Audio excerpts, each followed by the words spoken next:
नमस्कार विद्यार्थी मित्रांनो, राजमुद्रा ऑनलाईन प्लॅटफॉर्मवरती तुमचं सर्वांचं स्वागत आहे। चला तर मग बघूया IBPS कंपनीचा एक फेवरेट क्वेश्चन। आता बघा, IBPS कंपनी आपण मागच्या 2 परीक्षा दिल्या। कृषी विभागाची लिपिकची परीक्षा दिली आणि पशुसंवर्धन आयुक्तालयाचं पशुसंवर्धन पर्यवेक्षक नावाच्या पदाची आपण परीक्षा दिली। पॅटर्न सेम आहे, पॅटर्नमध्ये कुठलाच त्यांनी बदल केलेला नाही। मराठी ग्रामरवर प्रश्न नाही, फक्त शब्दसिद्धी असेल किंवा शुद्ध शब्द ओळखा असेल अशा प्रकारचे प्रश्न असतील। इंग्रजीचं पण असंच आहे, GS मध्ये पण असंच कसं आहे तुम्हाला सांगतोय। GS मध्ये 4-5 प्रश्न चालू घडामोडीवरती आहे, बरोबर आहे, जे की माझ्या विद्यार्थ्यांना मी चालू घडामोडी आता देईलच, आज किंवा उद्या PDF तुमच्या ॲपमध्ये अपलोड होईलच। मागच्या 4 महिन्याच्या हँड रिटन नोट्स तुम्हाला देईल। यामध्ये 5 प्रश्न चालू घडामोडीवर, 1 प्रश्न नदी प्रणालीवरती, समाज सुधारकांवरती एक प्रश्न असेल, राज्यघटनेवरती 1 प्रश्न असेल। अशा पद्धतीने त्यांचा प्रश्न विचारण्याचा फॉर्मॅट आहे। सर्व परीक्षेसाठी आतापर्यंत झालेल्या परीक्षेसाठी हा फॉर्मॅट त्यांनी चेंज केलेला नाहीये। त्यासाठी आपण नदी प्रणालीवरती जो काही प्रश्न पडतोय त्याच्या बाबतीमध्ये आपण बघूया आजच्या लेक्चरमध्ये। आजचं लेक्चर म्हणजे एक व्हिडिओ आहे, शॉर्ट व्हिडिओ आहे। या कमी वेळेमध्ये तुम्हाला एका नदीबद्दल मी तुम्हाला सांगणार आहे। जेवढ्या नद्या आहेत त्या नद्यांबद्दल एक छोटे व्हिडिओ घेऊन आपण बघूया, 1 मार्काची तयारी करून घेऊया। आता बघा, यामध्ये लास्ट पर्यंत व्हिडिओ बघा। जर नवीन असाल तर हा चॅनल सबस्क्राइब करा, लाईक करा, शेअर करा, कमेंट्स करा, तुमच्या मित्रांपर्यंत हे पोहोचवा। बेल आयकॉन आहे, बेल आयकॉनला पण तुम्ही प्रेस करा। आणि जर आणखी नवीन असाल तर तुम्ही माझ्यासोबत, जर तुम्ही टेलिग्राम चॅनल जॉईन केलेलं नसेल तर टेलिग्राम चॅनल आहे हा माझा।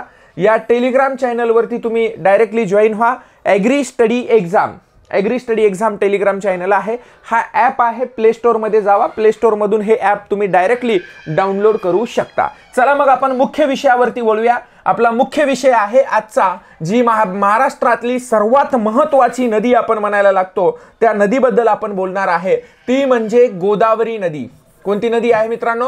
गोदावरी नदीबद्दल आपल्याला आजच्या लेक्चरमध्ये बोलायचं आहे। लक्षात ठेवा, ही आहे गोदावरी रिव्हर, गोदावरी नदी।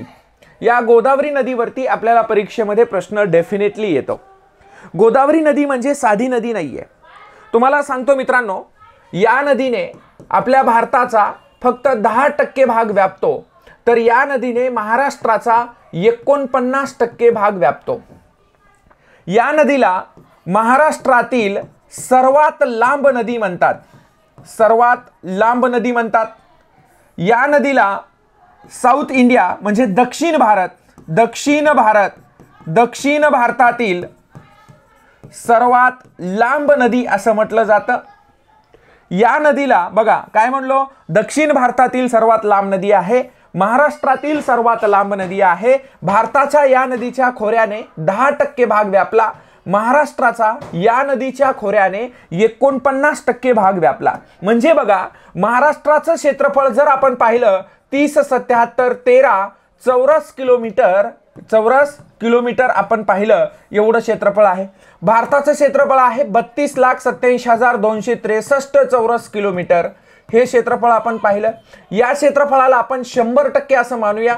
100%पैकी 10% भाग, आणि या क्षेत्रफळाला आपण महाराष्ट्राच्या क्षेत्रफळाला 100% मानूया। 100%पैकी 49% भाग या नदीच्या खोऱ्याने व्यापलेला आहे असं आपण म्हणू शकतो। म्हणून या नदीला महाराष्ट्राची सर्वाधिक लांबीची नदी म्हणून आपण ओळखतो। याला आपण दक्षिणेची गंगा म्हणतो, हिला आपण वृद्धगंगा म्हणतो, या नदीला आपण संतांचे खोरे म्हणतो, या नदीला जुने खोरे आपण असं म्हणायला लागतो। अशा वेगवेगळ्या नावाने आपण ओळखतो। महाराष्ट्राची जी काही गोदावरी नदी आहे त्या नदीची तुलना आपण भारतातील जी काही सर्वात लांबीची नदी आहे गंगा नदी सोबत तुलना करतो। म्हणून आपण या नदीला दक्षिणेची गंगा असं सुद्धा म्हणतो, दक्षिणेची गंगा असं सुद्धा म्हणतो। ही जी नदी आहे अत्यंत पवित्र समजली जाते। महाराष्ट्रातील ही जी काही नदी आहे महाराष्ट्रातील प्रमुख जिल्ह्यामधून वाहते। म्हणजेच आपण पाहूया महाराष्ट्रातल्या कोणत्या जिल्ह्यातून वाहते, कोणत्या राज्यामधून वाहते आणि कोणत्या सागराला किंवा समुद्राला जाऊन मिळते आपण बघूया, बरोबर आहे। आता महासागराला मिळते की समुद्राला मिळते हे दोन्ही बाबी आहेत। IBPS ला असेच प्रश्न पडतात, या नदीचा उगम कोठे झाला, कोणत्या समुद्राला जाऊन मिळते, याच्या उपनद्या कोणत्या आहेत असा प्रश्न पडतो। आता मित्रांनो बघा, ही भारतातील सर्वाधिक लांबीची नदी आहे। ह्याला दक्षिणेची गंगा म्हणतो. पण असाही जर प्रश्न तुम्हाला विचारला की बाबा दक्षिण भारतातील सर्वात लांब नदी, किंवा असा जर प्रश्न विचारला भारतीय द्विकल्पावरील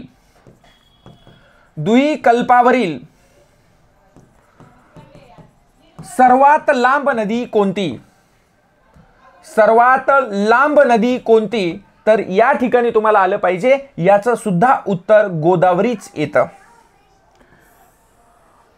भारतीय द्विकल्पावरील सर्वाधिक लांबीची नदी कोणती. द्विकल्प म्हणजे काय असतं भावांनो, हे आहे आपला भारत देश. समजून घ्या, हा भारत आहे. या बाजूला अरबी समुद्र आहे, बरोबर आहे. या बाजूला बंगालचा उपसागर आहे. या बाजूला आपला हिंदी महासागर आहे. आता हिंदी महासागर असेल, बंगालचा उपसागर असेल, अरबी समुद्र असेल, म्हणजे एक बाजू पाण्याने आहे, ही दुसरी पण बाजू पाण्याने आहे आणि ही तिसरी पण बाजू पाण्याने वेढलेली आहे. एखाद्या भागाच्या जर 3 बाजू पाण्याने वेढलेल्या असतील आणि एक बाजू जर जमिनीने वेढलेली असेल तर त्या भागाला द्विकल्प असे म्हणतात. लक्षात ठेवा. म्हणून या भागाला आपण द्विकल्प म्हणतो आणि या द्विकल्पावरून वाहणारी गोदावरी नदी ही भारतातील सर्वाधिक लांबीची नदी आहे असं आपण त्याला म्हणतो. आता ही नदी कशी वाहते त्याबद्दल मी तुम्हाला थोडक्यात सांगतो. मित्रांनो, ही जी नदी आहे या ठिकाणी या नदीचा उगम झाला. हे ठिकाण म्हणजे त्र्यंबकेश्वर ठिकाण आहे. त्र्यंबकेश्वर म्हणजे भारतामध्ये जी 12 ज्योतिर्लिंग आहेत त्यापैकी महाराष्ट्रात 5 आहेत. 5 पैकी एक असणारं हे नाशिक जिल्ह्यातील त्र्यंबकेश्वर हे ठिकाण. ह्या त्र्यंबकेश्वर या ठिकाणी ज्या ठिकाणी गोदावरी नदीचा उगम होतो हे ठिकाण त्र्यंबकेश्वर किंवा तुम्हाला डायरेक्ट ब्रह्मगिरी या नावाने हे ठिकाण ओळखलं जातं. ब्रह्मगिरी त्या ठिकाणी टेकडी आहे. या ठिकाणी तुम्हाला सांगतो दर 4 वर्षांनी या नाशिक जिल्ह्यामध्ये या गोदावरी नदीच्या पात्रामध्ये या गोदावरीमध्ये एक कुंभमेळा भरतो. कुंभमेळा दर 4 वर्षांनी आपल्या भारतामध्ये कुंभमेळ्याचं अशी सायकल असते आणि ती नाशिकमध्ये दर 4 वर्षांनी आपण दर 12 वर्षांनी त्या ठिकाणी येतं. म्हणजे दर 4 वर्षांनी बघा 4 ठिकाणी असेल, नाशिक असेल, हरिद्वार असेल, उज्जैन असेल किंवा प्रयाग असेल. या ठिकाणी दर 4-4 वर्षांनी त्या ठिकाणी कुंभमेळा भरतो आणि डबल या ठिकाणी येण्यासाठी 12 वर्ष लागतात. लक्षात ठेवा. नाशिकमध्ये 2016 मध्ये कुंभमेळा भरला. जागतिक वारसा स्थळं तुम्हाला माहीत असतील. जागतिक वारसा स्थळं म्हणजे जी काही United Nations Educational Scientific Cultural and Organization नावाची जी काही संस्था आहे, ही संस्था भारतातील नव्हे तर जगातील जागतिक वारसा स्थळं जाहीर करते.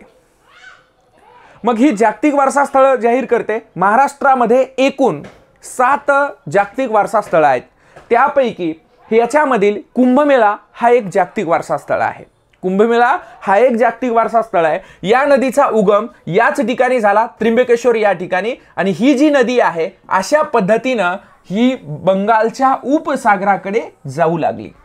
म्हणजे त्याचा अर्थ असा झाला भावांनो, या नदीचा उगम इकडे अरबी समुद्रापासून फक्त 80 किलोमीटर अंतरावरती या ठिकाणी त्र्यंबकेश्वर नाशिकमध्ये होतो.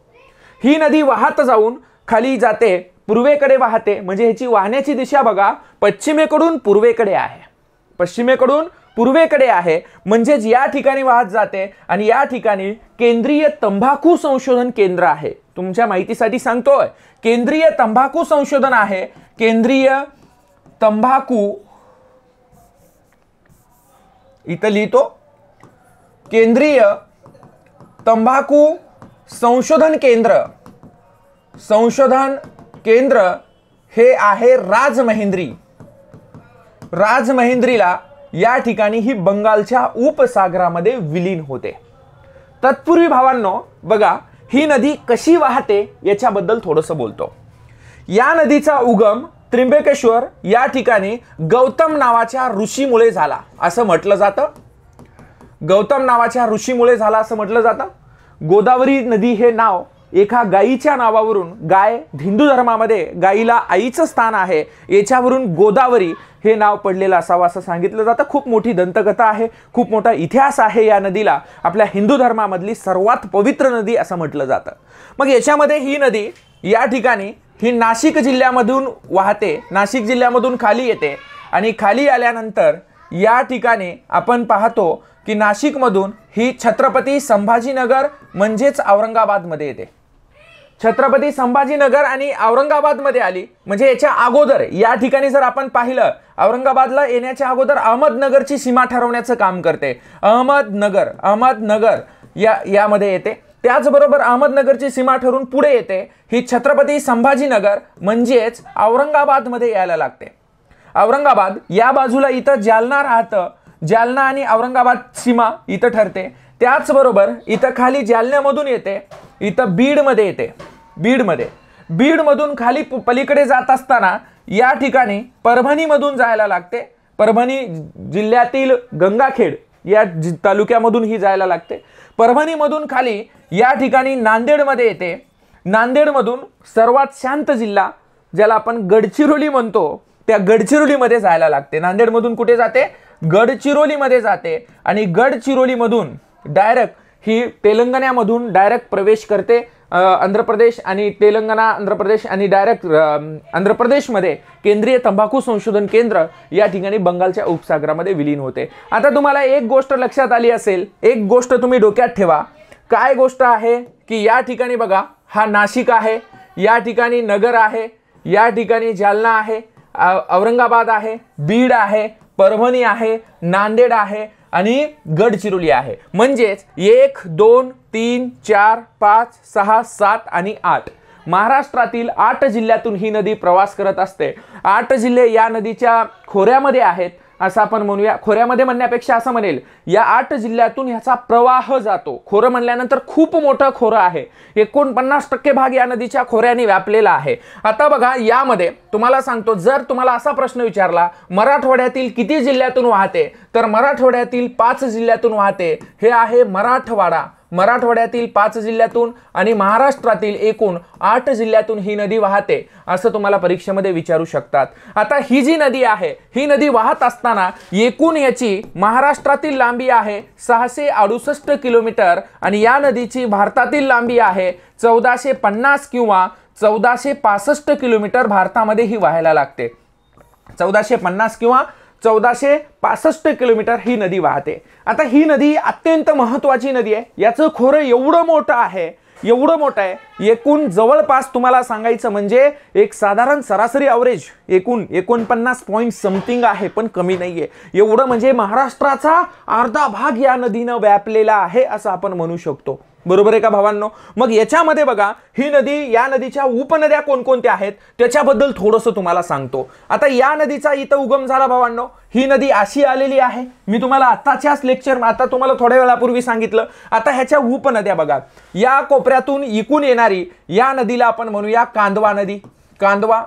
कांदवा नदी आहे। हे फक्त सिलेबसला तुम्हाला अभ्यास करायला सोपं जावं या उद्देशाने हे सर्व घेतोय। इथं कुठं मॅपला स्केल लावलेलं नाहीये किंवा करेक्ट त्या ठिकाणी मॅप आहे त्या ठिकाणी नाहीये। ओके, हे तुम्हाला समजण्या हेतू हे तुम्हाला सांगून देतोय। ही कांदवा आहे, या ठिकाणापासून येणारी हिला आपण दारणा म्हणतो। काय म्हणतो? दारणा नदी। ह्या दारणा नदीच्या थोड्या बाजूनं ही येणारी हिला आपण प्रवरा नदी म्हणतो। काय म्हणतो? प्रवरा नदी आहे। याची उपनदी, प्रवरेची उपनदी, या नदीला आपण मुळा नदी असं म्हणायला लागतो। ही प्रवरा मुळा। आता कांदवाच्या या ठिकाणी हितून खाली आली, या नदीला आपण शिवना असं म्हणूया। ह्याची उपनदी आहेत बरं का, ह्याला शिवना म्हणूया। शिवना ह्याची एक दुसरी एक ह्याची सोबती आहे शिवना, हिला खाम म्हणूया। काय म्हणूया? खाम नदी असं म्हणूया। त्याचबरोबर प्रवरा झाली, इथं मुळा झाली, याच बरोबर अशी एक नदी येते, या नदीला आपण सिंदफणा असं म्हणूया। सिंदफणा बीड, ओके, माजलगाव। याच बरोबर याची एक उपनदी महत्वाची आहे, ह्याला आपण बिंदुसरा असं म्हणूया। बिंदुसरा बीड जिल्ह्यामध्ये, ही बीड जिल्हा हे जे शहर आहे, बीड हे शहर आहे या नदीच्या काठावरती आहे। ही नदी इथं यायला लागते। त्याचबरोबर बीड मधूनच येणारी पण ही डायरेक्ट नांदेड मधून येऊन इथं येऊन मिळते, या नदीला आम्ही मांजरा असं म्हणायला लागतो। मांजरा, वांजरा, काही ठिकाणी मांजरा म्हणतात, काही ठिकाणी हिला वांजरा असं म्हणायला लागतात। आता बघा यामध्ये तुम्हाला एक सरळ सोपं सांगायचं म्हणजे जिओग्राफी खूप सोपं आहे। जिओग्राफीचा अभ्यास करणं एवढं सोपं आहे की तुम्हाला फक्त त्याच्या काही कन्सेप्ट कळल्या पाहिजे। आता यामध्ये बघा ही खाम आहे, या ठिकाणापासून इथं जर आपण खाली आलो तर ह्या नदीला आपण म्हणतो दक्षिण पूर्णा नदी। काय नाव आहे? ही दक्षिण पूर्णा आहे। आता दक्षिण पूर्णेची उपनदी आहे ही दुधना। काय आहे? ही दुधना आहे, एवढंच लक्षात ठेवा, बाकी डीप मध्ये अजून जात नाहीये मी. ओके, दुधना आहे, दक्षिण पूर्णा आहे. त्याचबरोबर ही इकून येणारी हिला आपण पैनगंगा म्हणूया. काय म्हणूया? ही पैनगंगा नदी म्हणूया. त्याचबरोबर उत्तर मध्य प्रदेश मधून येणारी हिला वर्धा नदी म्हणूया. त्याचबरोबर ही सुद्धा मध्य प्रदेश मधून येते, खाली मध्य प्रदेश मधून येते, उत्तरेकडून खाली येते डायरेक्ट दक्षिणेकडे, म्हणजे दक्षिण वाहिन्या नद्या आहेत.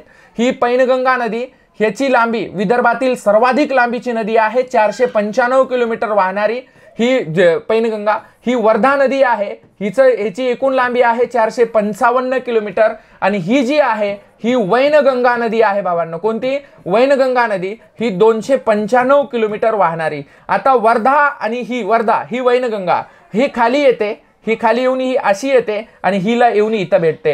ही वर्धा आणि वैनगंगे ह्या दोघीचा एकत्रित प्रवाह म्हणजे हिला प्राणहिता या नावाने ओळखलं जातं. कोणत्या नावाने? प्राणहिता नावाने ओळखले जातं. आणि महाराष्ट्राच्या अतिपूर्वेकडे जी काही नदी आहे त्या नदीचं नाव आहे इंद्रावती. काय आहे?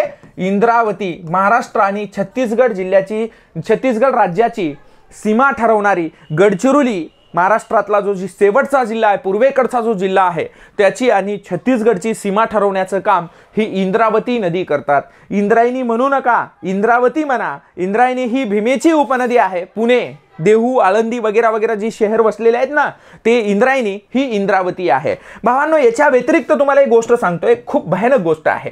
आता तुम्हाला मी फक्त मुख्य नद्या या ठिकाणी तुम्हाला मांडून दिल्या. आता मी तुम्हाला बोललो होतो की हे नाशिक नावाचं शहर आहे, नाशिकमधून डायरेक्ट ही नगरमध्ये येते, नगरमध्ये आल्यानंतर हे नगर आहे, नगरमधून डायरेक्ट ही बीडमध्ये येते, इथं बीड आहे. त्याचबरोबर इथं आपण जालना असं म्हणूया. ओके, काय म्हणूया? जालना म्हणूया. इथं छत्रपती संभाजीनगर म्हणूया किंवा छत्रपती संभाजीनगर. ओके, किंवा औरंगाबाद म्हणा. ओके, पण आता छत्रपती संभाजीनगर म्हणावं. आता या ठिकाणी जर पाहिलं, हे बीड आहे, छत्रपती संभाजीनगर आहे. या ठिकाणी परभणी आहे, हे परभणी आहे. त्याचबरोबर खाली आपण गेलो तर या ठिकाणी नांदेड आहे, हे नांदेड आहे. आणि इकडं हे परभणी, इथं बरं, परभणी हे थोडंसं इथं लिहितो, ही परभणी आहे आणि हे नांदेड आहे, इथं नांदेड लिहितो म्हणजे तुम्हाला कन्फ्युजन होणार नाही. हे नांदेड आणि इकडं हे गडचिरोली आहे. आता या ठिकाणी गडचिरोली आपण बघूया. हे सर्वात शांत जिल्हा गडचिरोली. याच्यामध्ये तुम्हाला एक गोष्ट नक्की कळली असेल भावांनो, की हे जी जिल्हे आहेत या ठिकाणी, हे जिल्हे जे आहेत हे काठावरचे नाही आहेत, या जिल्ह्यातून वाहते, या जिल्ह्यातून ही नदी वाहते, म्हणजे हे काठावरचे नाही आहेत. आता नाशिक म्हटलं की नाशिक शहरातून वाहते, नगर म्हटलं की नगर नाही, हे कोपरगाव आहे गोदावरी नदीच्या काठावर. जालना म्हटलं की जालन्याच्या सीमेवरून. बीड, तुम्हाला माहिती आहे बाजीराव मस्तानी नावाचा मूवी तुम्ही पाहिला असेल, त्यामध्ये पेशवा आणि मराठा, पेशवा आणि निजाम.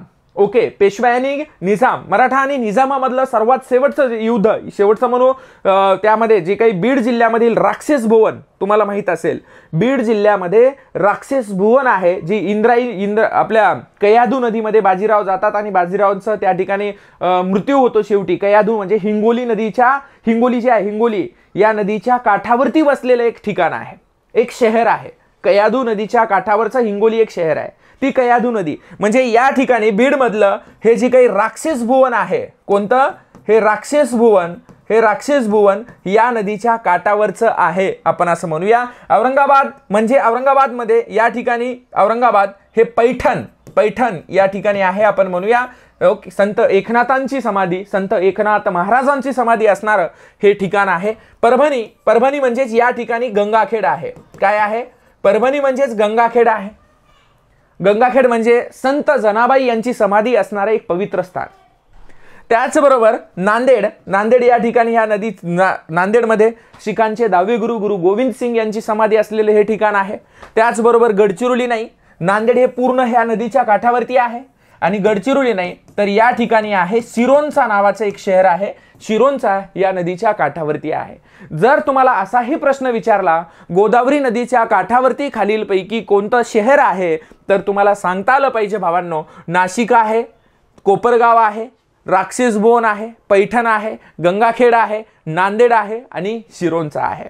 आता तुम्हाला याच्या व्यतिरिक्त आणखी काय विचारलं जातं, तर तुम्हाला सांगायचं तात्पर्य असं, याच्या व्यतिरिक्त तुम्हाला विचारलं जातं की याच्या काठावरती म्हणजे याच्यावर धरणं कोणकोणते आहेत. आपण धरणांच्या बाबतीमध्ये थोडक्यात बघूया.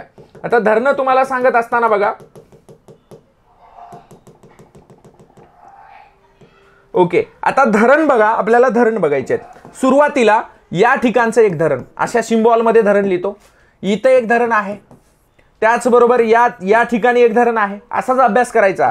प्रवरा नदीवर या ठिकाणी एक धरण आहे, मुळा नदीवर या ठिकाणी एक धरण आहे, सिंदफणा नदीवर या ठिकाणी एक धरण आहे, बिंदुसरा नदीवर या ठिकाणी एक धरण आहे. प्रमुख धरण घेतो. छत्रपती संभाजीनगरामध्ये एक महत्वाचं धरण आहे. दक्षिण पूर्णा नदीवर महत्वाचं धरण आहे. दक्षिण पूर्णा नदीवर दुसरं महत्वाचं धरण आहे. या ठिकाणी पैनगंगा नदीवरती या ठिकाणी कयाधू या ठिकाणी आहे एक धरण पैनगंगा नदीवरती, तुम्हाला माहित असावं. वर्धेच्या उपनद्या असतील, वर्धेची उपनदी असेल, एक असेल नाग नावाची नदी, वैनगंगा ही नाही. ओके, हे वैनगंगेची गाढवी असेल, गाढवी नदीवर एक धरण आहे. पेंच नदीवरती एक धरण आहे या ठिकाणी. त्याचबरोबर या प्राणिता नदीवरती एक धरण आहे. त्याचबरोबर ह्या मांजरा नदीवरती एक धरण आहे. असे याच्यावरती धरणं आहेत. धरणांच्या बाबतीमध्ये तुम्हाला मी सांगतो, यामध्ये पोरा हो, एक डोक्यात ठेवायचं, या ठिकाणचं धरण म्हणजे याला आपण गंगापूर धरण म्हणतो. काय म्हणतो? गंगापूर धरण म्हणतो. भारतातलं सर्वात जुनं मातीचा कालवा किंवा आशिया खंडातलं सर्वात जुनं मातीचा धरण कोणत्या ठिकाणी म्हटलं जातं? मातीचं धरण, बरं का, मातीचा कालवा नाही म्हणता येणार याला. भारतातलं सर्वात जुनं मातीचं धरण म्हणजे गंगापूर धरण. त्याचबरोबर दारणा नदी आहे. या दारणा नदीवर लोकबिले, लोकांनी केलं ह्याला लोकबिले, पण ह्याचं मूळ नाव आहे लेक म्हणजे धरण. लेकबिले असं नाव आहे, पण आता पुस्तकात मराठी लोकबिले करून टाकले, हेही लक्षात ठेवा. प्रवरा नदीवर या ठिकाणी असणारं भंडारदरा धरण, काय आहे? भंडारदरा धरण आहे. मुळा नदीवर असणारं मुळा धरण आहे. आता भंडारदरा धरण जे आहे याच्यावरती परीक्षेमध्ये प्रश्न येतोच, कारण की आतापर्यंत बहुतांशी वेळा याच्यावरती प्रश्न पडलेला आहे असं तुम्हाला सांगायला हरकत नाहीये. ओके, आता याच्यामध्ये तुम्हाला सांगत असताना जे भंडारदरा धरण आहे, या भंडारदरा धरणाला अगोदर विल्सन धरण नावाने ओळखायचे. कोणत्या? विल्सन धरण नावाने हे भंडारदरा धरण ओळखायचं. भाटघर धरण वेगळं आहे. भाटघर धरण ही पुण्यामध्ये आहे. हे भंडारदरा धरण म्हणजे विल्सन, ब्रिटिश आहे. हे ब्रिटिशांच्या कालखंडामध्ये हे भंडारदरा धरण बांधलं गेलं. तुम्हाला सांगायचं म्हणजे हे जे काही भंडारदरा धरण विल्सन जे आहेत, हे विल्सन म्हणजे साधारणतः खूप म्हणजे आर्थर सरोवर आहे या धरणामध्ये साठवलेलं पाणी. म्हणजे तुम्हाला सांगायचं म्हणजे ब्रिटिश कालखंडामध्ये बांधलेलं धरण आहे. ओके, हे विल्सन यांच्या कालखंडामध्ये, म्हणून याला आपण विल्सन धरण नाव दिलेलं होतं, पण आता आपण भंडारदरा धरण म्हणतो. हे मुळा धरण आहे. त्याचबरोबर हे मराठवाड्याचा छोटा समुद्र, याला आम्ही जायकवाडी असं म्हणायला लागतो. जायकवाडी या धरणामध्ये साठवलेल्या पाण्याला नाथसागर म्हणतात. नाथसागर खूप शॉर्टकट मध्ये सांगतोय बरं का भावांनो. ही नदी शिकवायला मला साधारणतः 2 तास लागतात. 2 तास शिकवतो ही नदी. त्यानंतर बिंदुसरा नदी, इथं बिंदुसरेवरती एक असे भरपूर छोटे मोठे धरण आहेत बिंदुसरा. त्याचबरोबर सिंदफणावरती महत्वाचं माजलगाव धरण, हे माजलगाव धरण आहे, माहीत असावं तुम्हाला. याच्यामध्ये माजलगाव असणारं धरण महत्वाचं धरण आहे. ओके, मांजरा नदीवरचं हा मांजरा धरण आहे. त्याचबरोबर इथं नांदेडमध्ये विष्णुपुरी नावाचं धरण, विष्णुपुरी धरणात साठवलेलं पाणी शंकर सागर नावाने ओळखलं जातं. या ठिकाणी येलदरी धरण आहे दक्षिण पूर्णा नदीवर. ओके, हे येलदरी धरण. त्याचबरोबर हे सिद्धेश्वर नावाचं धरण आहे.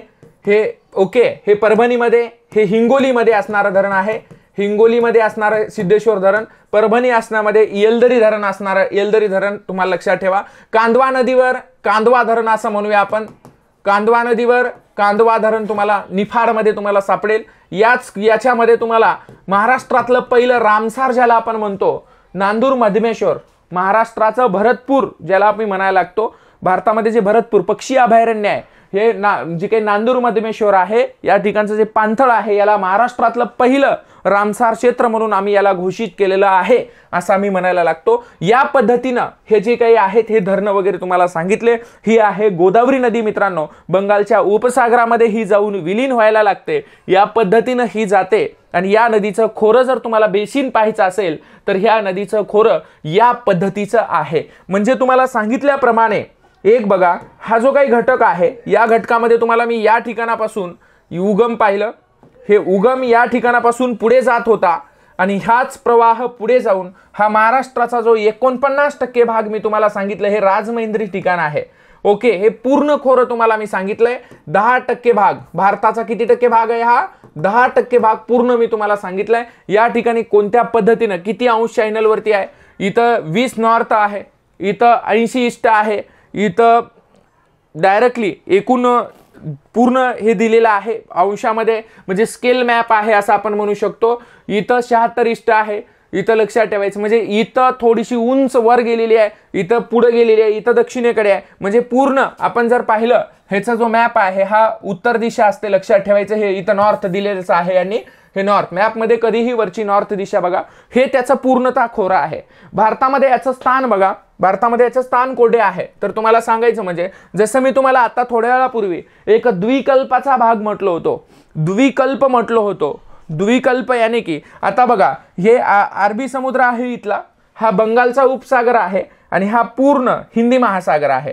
म्हणजे इथं पूर्ण ही जी काही नदी आहे ही या ठिकाणी बघा, ही भीमा आहे आणि ही गोदावरी आहे. ही बघा, ही गोदावरी नदी अशी नांदेड मधून इथं डायरेक्टली अशी खाली येते. हे बघा कशी खाली येते बघा, हे अशा पद्धतीनं हे डायरेक्टली हे आंध्र प्रदेश, या आंध्र प्रदेशमधून इथं राजमहेंद्री ठिकाण, राजमहेंद्री नावाचं ठिकाण या ठिकाणी बंगालच्या उपसागरात विलीन झाली. म्हणजे हिचा प्रवाह बघा तुम्ही, ही नदी या ठिकाणापासून म्हणजे अरबी समुद्रापासून 80 किलोमीटर अंतरावर, म्हणजे हा भाग जो आहे हा भाग लक्षात ठेवा पोराहो, या भागाला पूर्णतः याला आपण द्विकल्प असं म्हणायला लागतो.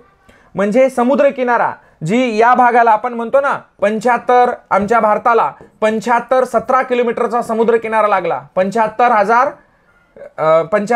किलोमीटर, 7517 किलोमीटरचा समुद्र किनारा लागला. मुख्य भूमीला 6100 किलोमीटरचा समुद्र किनारा लागला. असं बोलतो ना, ही मुख्य भूमी झाली. ह्याला मुख्य भूमी म्हणजे 6100 आणि इथं बेट आहेत बघा, इथं बेट आहेत. ही बेट म्हणजे याला आपण लक्षद्वीप म्हणतो आणि ही जी बेट आहेत ही बेट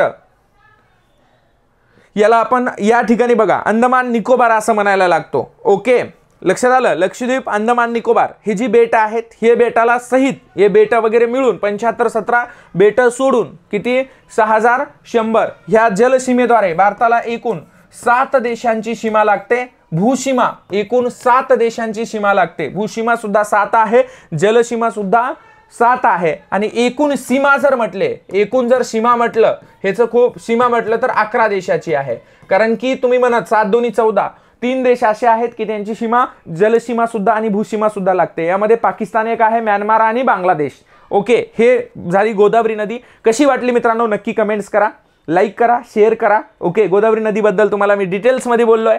गोदावरी नदी कशी वाटली याच्याबद्दल सांगा. ही पूर्ण माइंड मॅप पद्धतीने आपण जिओग्राफी शिकवतो. पूर्ण तुम्हाला हे एकत्र केल्यामुळे थोडंसं आणखी किचकट झालं असेल, आणखी याच्यापेक्षाही सोपं करून आपण शिकवण्याचा प्रयत्न करतो. म्हणजे प्रत्येक घटक ह्याच्या उपनद्या, आणखी मुख्य नदी, मुख्य नदींना लागणारी उपनदी, उपनदींना लागणारी सहाय्यक नदी, त्यावरचं धरण, धरणामधलं पाणी किती TMC आहे, काय आहे हे सर्व. पण तुम्हाला महत्त्वाचं काय आहे, या नदीचा उगम कुठे झाला, लांबी किती आहे, कोणत्या जिल्ह्यातून गेलेली आहे, कोणत्या ठिकाणी जाऊन मिळालेली आहे, ह्याचं वर्गीकरण तुम्हाला सांगतो. गोदावरी नदी महाराष्ट्राचा किती टक्के भाग, भारताचा किती टक्के भाग, महाराष्ट्रातील सर्वात लांब, दक्षिण भारतातील सर्वात लांब नदी आणि या ठिकाणी भारतीय द्विकल्पावरील सर्वात लांब नदी आपण म्हणतो. त्याचबरोबर ही कशा पद्धतीने व्हायला लागते अशा पद्धतीने तुम्हाला सांगितलं. कसा वाटला लेक्चर नक्की सांगा मित्रांनो. आणि जर तुम्हाला जिओग्राफीचा पद्धतशीर अभ्यास करायचा असेल भावांनो, तर आपलं एक पुस्तक आहे, हे पुस्तक तुम्ही प्रत्येकाने पुस्तक घेतलं पाहिजे. आपल्या ॲपमध्ये आहे पुस्तक घेण्यासाठी. ह्या पुस्तकाचं विशेष वैशिष्ट्य आहे तुम्हाला सांगतो. काय वैशिष्ट्य आहे, सन 2018, 19 आणि 22 मधील संयुक्त गट आणि क, गट ब आणि क. ओके, 15 पैकी 15 प्रश्न आलेले आहेत. किती? 15 पैकी 15 प्रश्न. लक्षात आलं. म्हणजे तुम्हाला भूगोलसाठी ऑप्शन आहे. भूगोल एक तुम्हाला सांगतो, याच्याशिवाय मार्क तुमचा जाणं शक्यच नाही. हे जर वाचलं की अंतिम आहे. आणि या आपल्या पुस्तकाला मराठवाडा जी काही स्वामी रामानंद तीर्थ मराठवाडा युनिव्हर्सिटी आहे, विद्यापीठ आहे नांदेडचं, त्या विद्यापीठानं जी काही प्रशासकीय पदवी आहे त्याच्यासाठी हे संदर्भ पुस्तक म्हणून वापरा असं त्यांनी डायरेक्टली सांगितलेलं आहे. ओके, म्हणजे संदर्भ ग्रंथ म्हणून त्यांनी घोषित केलेलं आहे. म्हणजे लिगली तुम्हाला सांगतो, हे एवढं खास पुस्तक आहे, एकदा नक्की वाचा. जर तुम्हाला पुस्तक घ्यायचं असेल तर डायरेक्टली तुम्ही याच्यावरती ऑनलाईन पण मागू शकता. महाराष्ट्रामध्ये पण अवेलेबल आहे सगळीकडे. हे जिओग्राफी अँड ॲग्रिकल्चर ॲप आहे, याच्यावरती तुम्ही मागून घेऊ शकता. ओके, थँक्यू मित्रांनो. असंच एक एक नद्या बघूया. तोपर्यंत बाय बाय.